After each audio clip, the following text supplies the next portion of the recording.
Hello everyone and welcome to part 13 of this Postman tutorial series. In this part we are going to talk about some of the advanced topics related to Postman mock servers. In case you haven't watched the part 12 of this series, I would request you to watch that particular video first and then come to this video, because in that video we have discussed about the basics of mock server, what are the benefits of mock server and how to set up mock server in Postman. And after that, if you watch this video would be much more helpful and informative to you. So with that, let's begin discussing on the advanced topics. So there are a few demos we are going to see in this video, and these are extension to what we have already seen in last series, in last video. And those and we are going to continue that same example, and we are going to first see how we can troubleshoot in case if the mock server is not returning us the response. Second is we are going to see how we can do the mocking for the different APIs. So a bit of it or glimpse of it we have already watched in the last video. Then we will see how we can add the dynamic variables in our mock response. That would be followed by how we can make mock server private.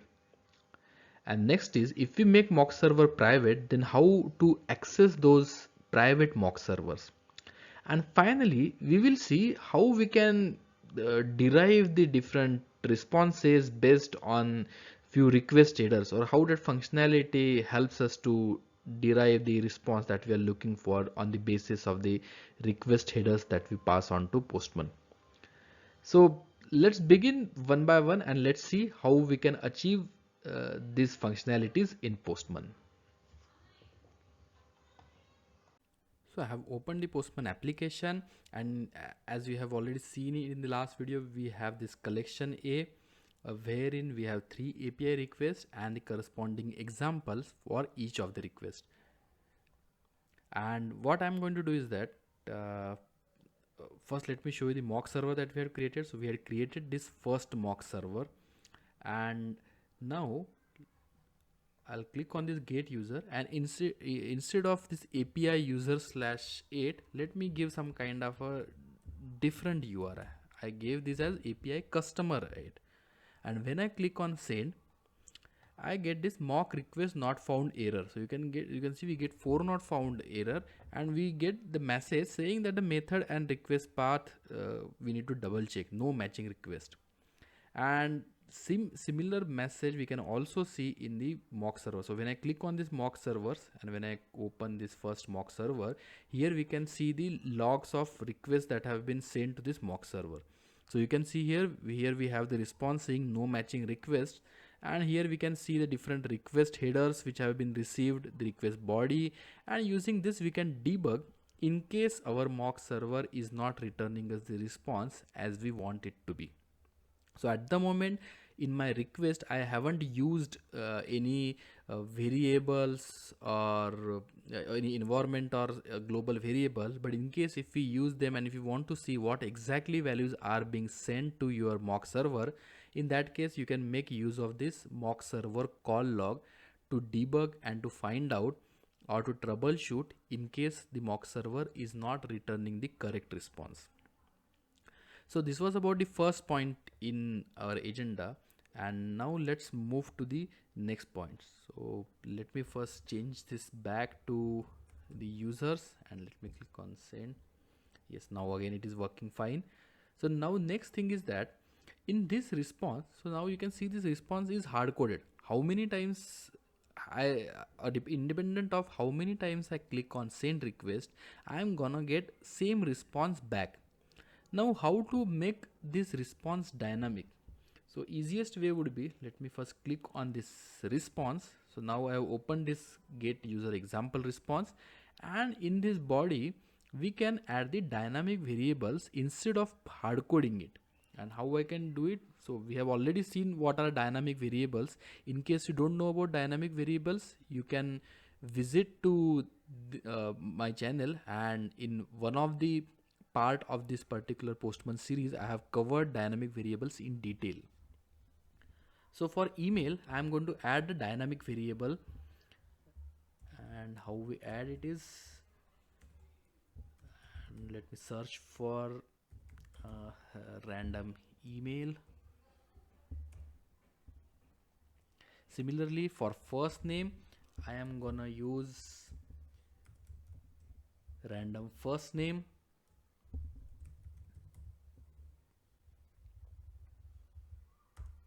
And same way for last name, let's use random last name.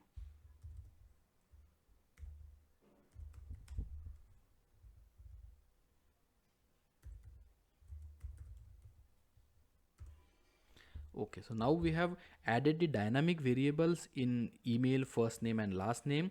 So let's save this. And now when I send request again for this user 8, let's see the response.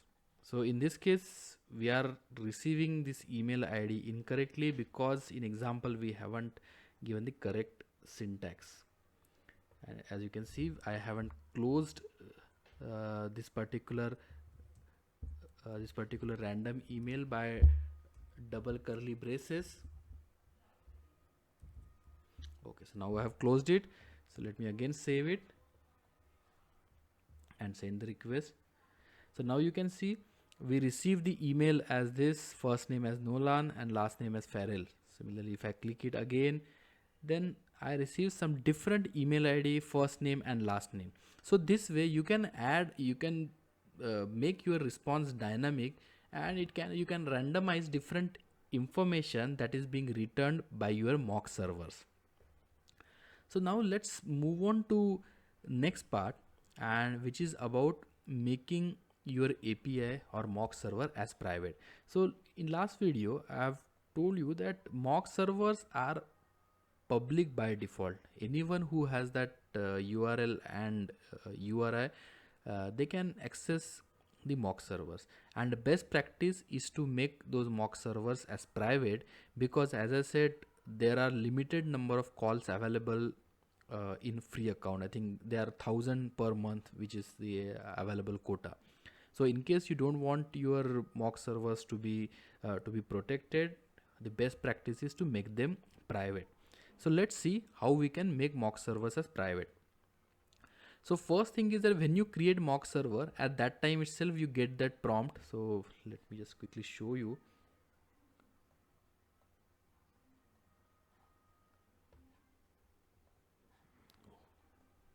I think I clicked on something different. Yeah, let me go back to workspace. Yes. So when we click on this new and mock server, let me just select collection B here for this. So here you can see we get this make mock server private option. So if we click on here, then while creating itself, we can make our mock server as private.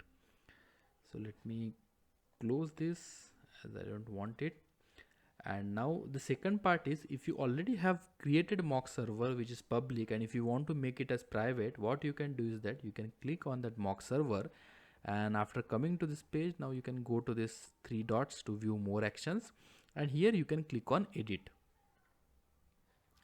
So here you get this option to again make mock server as private. So when you make your mock server private, so you can see here that to call a private mock server, you need to add this particular header to your request, X API key.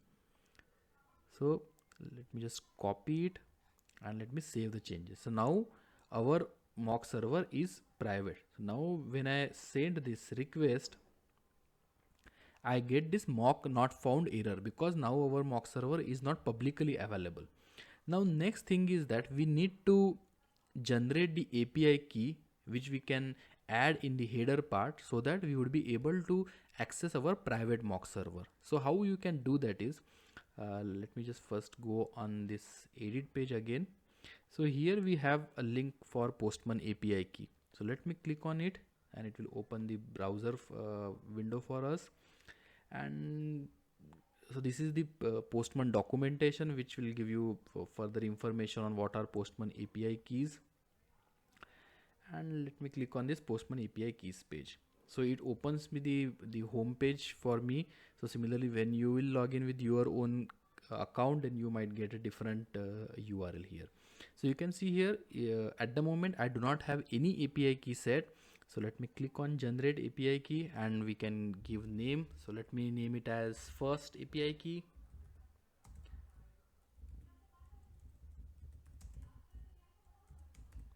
And let me click on generate API key.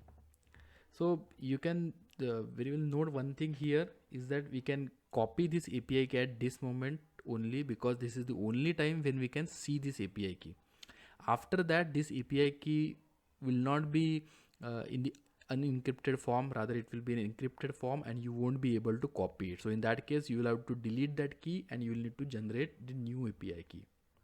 So let me copy this and close this. So you can see now in this keys, now I can see one the name of API key, and you can see the API key is also masked, and we cannot now view this API key, and it also gives us the option to either regenerate or delete this key. So now as we have created the key, let's make use of this key to make a call to our mock server. So I have opened Postman again. Let me go back and let me add header, and value I have already copied. So I have added the header X API key, and now let me send the request. So you can see now that mock server is now working as expected, and the only authenticated users or the users who has the access to that particular API key, they can only invoke your mock server APIs. Not all can do that. So now we can, if we go back to our mock server log, so in request header you can see that we are not able to see any header value for that particular key. So that key value is hidden from the request headers that are logged in this server log, because that information is kind of a sensitive information. So now this is how you can make your mock server as private, and at the same time you can generate your API keys and you can use it to invoke the mock server. There was one more thing in our agenda, which was about generation of a different response depending on the input URI or request URI. So I think we had seen it in the last video also. So when you send this request with URI as API user /8, it will give you the response corresponding to the example which has this particular URI. Similarly, when I change it to 9 and send it, at this time it will give me the response for 9, because in our collection we have configured two examples. So if one is first example, the URI is users /8, and in other we have user /9. So what Postman mock server will do is that it will check the URI, and in case whichever URI is matching, accordingly it will pick the response which would be sent by the mock server. So this way in URI we can have a different URIs configured in the example, and then we can get the different responses depending on our input URI. So now next thing which we are going to see is that how Postman mock servers returns the different error response or different response depending on the HTTP code which you send it to mock server as a part of one header value.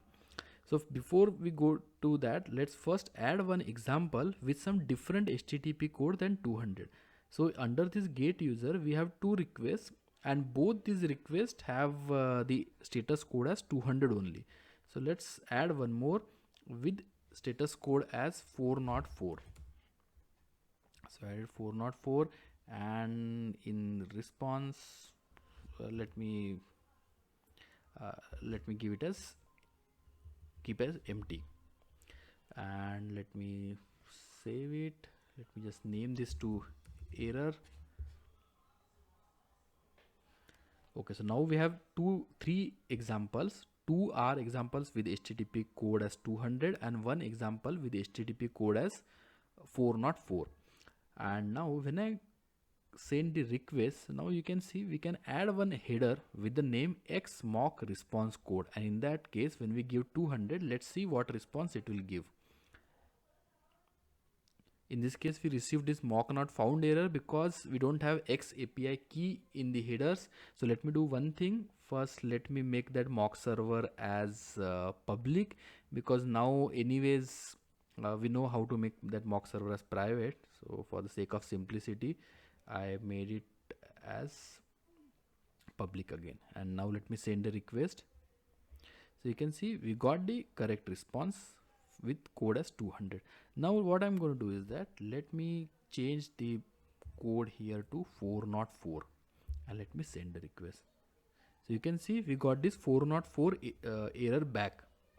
This is because when we send this X mock response code, what Postman does is it checks all the responses available, all the examples available for this particular request, and it searches the example for which the response code is 404. If we give the response code as 400, it will not return any response, because in this case no condition will match. So now when we send mock response code as 400, we did not receive the mocked response, rather we gave a response saying that mock request not found, because we do not have any example with error code as 400. So let me duplicate this error and let me make it as 400 bad request, and here let me add one kind of a message